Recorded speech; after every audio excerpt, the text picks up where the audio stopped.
রাজধানীর লালবাগে একটি প্লাস্টিক কারখানায় অগ্নিকাণ্ডের ঘটনা ঘটেছে।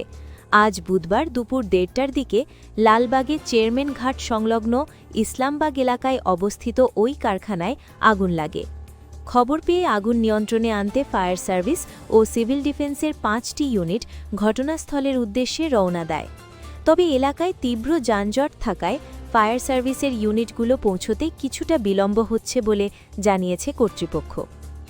ফায়ার সার্ভিসের মিডিয়া সেলের পরিদর্শক মোহাম্মদ আনোয়ারুল ইসলাম জানান, দুপুর ১:৩০টার দিকে আগুন লাগার খবর পাওয়া যায়। প্রাথমিকভাবে জানা গেছে আগুন লাগা প্রতিষ্ঠানটি একটি প্লাস্টিক কারখানা। তবে কিভাবে আগুনের সূত্রপাত হয়েছে তাৎক্ষণিকভাবে তা জানা যায়নি। সর্বশেষ তথ্যে জানা গেছে ফায়ার সার্ভিসের সদস্যরা আগুন নিয়ন্ত্রণে আনতে কাজ করছেন এবং পরিস্থিতি পর্যবেক্ষণে রাখা হয়েছে। ঘটনা সম্পর্কে বিস্তারিত তথ্য পরে জানানো হবে।